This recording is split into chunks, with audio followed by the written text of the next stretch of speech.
അപ്പോൾ ഗൈസ് ഇന്ന് ഒരു അടിപൊളി റെഡ് വെൽവെറ്റ് കേക്കിൻ്റെ റെസിപ്പിയാണ് കേട്ടോ. അത് റൗണ്ട് കേക്ക് ആണെങ്കിൽ ഹാർട്ട് ഷേപ്പിലാണ് കേട്ടോ ഈ കേക്ക് ഉണ്ടാക്കിയെടുക്കണം. അപ്പോൾ അതിന് വേണ്ടി ക്രീം ചീസൊക്കെ ചേർത്തിട്ടുള്ള ഒരു റെഡ് വെൽവെറ്റ് കേക്ക് കേട്ടോ. അപ്പോൾ ഇതാണ്ടോ ക്രീം ചീസ് ഞാൻ അടിപൊളിക്ക് നമ്മുടെ ക്രീം ചീസ് ഇവിടെ സെറ്റായിട്ടുണ്ട്. അതുപോലെ തന്നെ ഇത് വൈറ്റ് ചോക്ലേറ്റിൻ്റെ ഗ്രേറ്റ് ചെയ്ത് വെച്ചാണ്. അതുപോലെ ഇത് കാഷ്യൂ നട്ട്സ് കുറച്ച് പൊടിച്ച് വെച്ചിട്ടുണ്ട്. അതുപോലെ നമ്മൾ ഷുഗർ സിറപ്പ് ഇവിടെ റെഡിയാക്കി എടുത്തിട്ടുണ്ട്. കേക്ക് കട്ട് ചെയ്ത് വെച്ചിട്ടുണ്ട്. വിപ്പിംഗ് ക്രീം കേട്ടോ.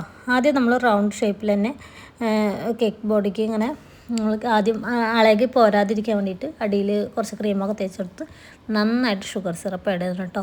അത്യാവശ്യം നല്ല രീതിക്ക് ഒഴിച്ച് കൊടുക്കണം. എന്നാലേ നമുക്ക് നല്ല ജ്യൂസി ആയിട്ട് നമ്മുടെ കേക്ക് നല്ല സൂപ്പർ ടേസ്റ്റിൽ കിട്ടുള്ളൂ.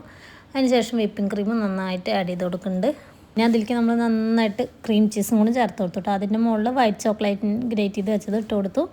അതേപോലെ തന്നെ കാഷ്യൂ നട്ട്സും അതിലേക്ക് ഇട്ട് കൊടുത്തിട്ടുണ്ട് കേട്ടോ. അതിനുശേഷം നമ്മൾ അടുത്ത ഒരു പീസും കൂടി വെച്ച് കൊടുക്കുക. 4 ലെയറാണ് ഞാൻ ഈ ഒരു കേക്കിന് വെച്ചിട്ടുണ്ടായിരുന്നത്. ഒരു 1.5 കിലോ എന്ന് പറഞ്ഞിട്ട് ഇതൊരു വെയിറ്റ് മൊത്തത്തിൽ വന്നപ്പോൾ 2 കിലോൻ്റെ മുകളിൽ വെയിറ്റ് ആയിട്ട് 4 പീസും കൂടി വെച്ചപ്പോഴേക്കും. അപ്പോൾ നമ്മൾ നന്നായിട്ട് ഷുഗർ സിറപ്പ് ആയാലും ആഡ് ചെയ്ത് കൊടുക്കുന്നുണ്ട്. ഷുഗർ സിറപ്പ് അത്യാവശ്യം ഒരു കപ്പ് പഞ്ചസാര എടുത്തിട്ട് നന്നായിട്ട് കുറച്ച് തിക്കാക്കി എടുക്കാം കേട്ടോ. എന്നാലേ ടേസ്റ്റ് ഉണ്ടാവുള്ളൂ. പിന്നെ ഞാൻ ആദ്യം കേക്കിൻ്റെ മുകളിൽ തന്നെ നമ്മുടെ ചീസ് ഒഴിച്ചെടുക്കാം കേട്ടോ. ക്രീം ചീസ് നന്നായിട്ട് അതിൽ ചീസിലേക്ക് നമ്മൾ പഞ്ചസാരയും വാനില എസൻസും ബട്ടറും ഒക്കെ ചേർത്ത് ഒന്ന് മിക്സ് ചെയ്ത് അടിച്ചെടുക്കും കേട്ടോ. അങ്ങനെ നല്ല ടേസ്റ്റ് കേട്ടോ ക്രീം ചീസ്. അപ്പോൾ അങ്ങനെ ഫ്രോസ്റ്റ് ചെയ്ത് മൊത്തത്തിൽ ചെയ്തിട്ടൊന്ന് ഫ്രിഡ്ജിൽ വെച്ചു. ഇനി അതിനെ ഹാർട്ട് ഷേപ്പിലൊന്ന് കട്ട് ചെയ്തെടുക്കണം കേട്ടോ. അപ്പോൾ അതിന് വേണ്ടിയിട്ട് ഞാൻ സെൻറ്ററിൽ 2 വര വരച്ച് കൊടുത്തു. എന്നിട്ട് അതൊന്ന് ഇങ്ങനെ ക്രോസാക്കി മുറിച്ചിട്ട് ഞാനിങ്ങനെ കേട്ടോ ഹാർട്ട് ഷേപ്പ് കേക്ക് ഉണ്ടാക്കുക. അപ്പോൾ അതൊന്ന് കട്ട് ചെയ്തെടുക്കുക കുറച്ച് റിസ്ക്കാണ്. ആ ഒരു ഷേപ്പിലേക്ക് ആക്കിയെടുക്കുക എന്ന് പറയുന്നത് നമുക്ക് കുറച്ച് റിസ്ക്കാണ് ഈ ഒരു വലിയ കേക്ക് ആയതുകൊണ്ട് കേട്ടോ. അപ്പോൾ ഞാൻ അതിനെ കട്ട് ചെയ്തു. 2 സൈഡും ഇതേപോലെ ആ കോണാക്കിയ ഭാഗം കട്ട് ചെയ്തെടുത്തിട്ട് ഫ്രണ്ടിലേക്ക് വെക്കണം കേട്ടോ. എന്നാലേ നമുക്ക് ഹാർട്ട് ഷേപ്പായിട്ട് കിട്ടുള്ളൂ. അപ്പോൾ അതിൻ്റെ ബാക്ക് ഭാഗം കുറച്ച് ഇങ്ങനെ ഒരു വളഞ്ഞ ഷേപ്പായി പോയി. എന്നാലും കുഴപ്പമില്ല, കാണാൻ നല്ല ഭംഗിയുണ്ടായിരുന്നു കേട്ടോ. ഒരു ചെരിഞ്ഞ് ഇങ്ങനെ ആ ഒരു കോണായിട്ടുള്ള ഭാഗം ജസ്റ്റ് ഒന്ന് കർവ് വന്ന പോലെ തോന്നി എനിക്ക്. അപ്പോൾ എന്തായാലും ഞാൻ അതിനെ എങ്ങനെയൊക്കെ കട്ട് ചെയ്ത് സെറ്റാക്കി എടുത്തു. അമ്മയും കൂടി എന്നെ ഹെൽപ്പ് ചെയ്യുന്നുണ്ടായിരുന്നു കേട്ടോ അതൊക്കെ വെക്കാൻ വേണ്ടിയിട്ട്. അപ്പോൾ ഞാനിത് ഫുള്ള് ആക്കി എടുക്കുന്ന ഒരു കുറച്ച് ബാക്കിലേക്ക് കൂടി വെക്കുകയാണ് കേട്ടോ. കേക്ക് ഇങ്ങനെ എന്നാലേ ഫുള്ളായിട്ട് ആ ഒരു കേക്ക് ബോർഡിൽ ഇരിക്കുന്നുള്ളൂ. അപ്പോൾ അത് നന്നായിട്ട് വെച്ച് കൊടുത്തു. ഇനി ഇതിനെ ഫുള്ള് ക്രീം വെച്ചൊന്ന് ഷേപ്പാക്കി എടുക്കണം. ആ ഒരു ഷേപ്പിൽ വിപ്പിംഗ് ക്രീമൊക്കെ തേച്ച് അതിനൊന്ന് റെഡിയാക്കി എടുക്കാറ് കുറച്ച് കഷ്ടമുള്ള പണിയാണ് കേട്ടോ. പക്ഷെ എനിക്ക് ഈ ഒരു കേക്ക് ഉണ്ടാക്കൽ ഭയങ്കര ഇഷ്ടമാണ്. അപ്പോൾ അതുകൊണ്ട് തന്നെ ഞാനത് എത്ര കഷ്ടപ്പെട്ടാലും ഇങ്ങനെ ചെയ്യും കേട്ടോ. അപ്പോൾ എങ്ങനെയൊക്കെ അതിനെ ആ ഒരു ഷേപ്പിലേക്ക് ആക്കിയെടുത്തു. ഹാർട്ട് ഷേപ്പാക്കി നല്ല സെറ്റായി വന്നിട്ടുണ്ട് കേട്ടോ. ഇനി ഇതിൽ ഫുള്ള് റെഡ് കളറിൽ ഹാർട്ട് ഷേപ്പിൻ്റെ ഒരു ഡിസൈൻ കൊടുക്കാനാണ് കസ്റ്റമർ പറഞ്ഞിട്ടുണ്ടായിരുന്നു കേട്ടോ. അപ്പോൾ നല്ലപോലെ ഒന്ന് റെഡിയാക്കി എടുക്കുകയാണ്. വേറെ അതിൽ വൈറ്റ് ചോക്ലേറ്റും അങ്ങനെയൊന്നും ഇടാനല്ലല്ലോ. റെഡ് വെൽവെറ്റ് ആണെങ്കിൽ നമ്മൾ റെഡ് വെൽവെറ്റിൻ്റെ അങ്ങനെ പൊടി ഇട്ട് വയ്ക്കുകയാണെങ്കിൽ നമുക്ക് അത്ര ഫിനിഷിങ് വേണ്ട.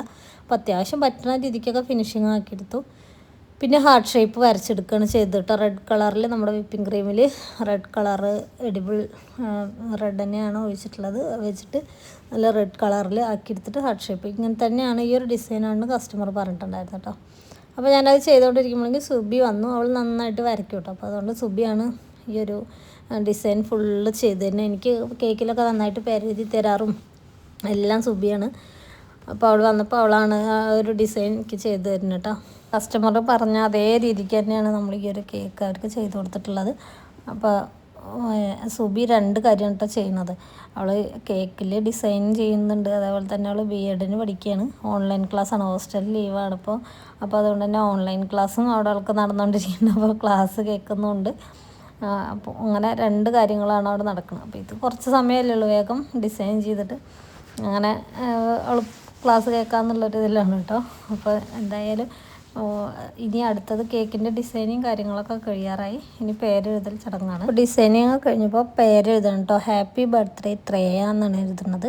അപ്പോൾ സുബി തന്നെയാണ് കേട്ടോ പേരെഴുതുന്നത്. സുബി നാട്ടിലുണ്ടെങ്കിൽ ഞാൻ അവളെ കൊണ്ട് തന്നെയാണ് പേരെഴുതിക്കാറ് കേക്കിലൊക്കെ. അവൾ നല്ല നീറ്റായിട്ട് എഴുതും. അതേപോലെ തന്നെ മീനുക്കുട്ടി കേട്ടോ. മീനുണ്ടെങ്കിൽ മീനും എഴുതാറുണ്ട്. ഇവരൊക്കെ ഹോസ്റ്റലിൽ നിന്നിട്ടാണ് പഠിക്കുന്നത്. സുബി B.Ed പഠിക്കുകയാണ്. അവൾ ഹോസ്റ്റലിൽ നിന്നിട്ടാണ് പഠിക്കുന്നത്. അപ്പോൾ ഇതാണ് നമ്മുടെ കേക്കിൻ്റെ ലുക്ക് കേട്ടോ. വീഡിയോ ഇഷ്ടപ്പെട്ടിട്ടുണ്ടെങ്കിൽ ലൈക്ക് ചെയ്യണം, ഷെയർ ചെയ്യണം, കമൻറ്റ് ചെയ്യണം. അടുത്തൊരു വീഡിയോ ഇട്ട് വരുന്നവരെ ബായ്.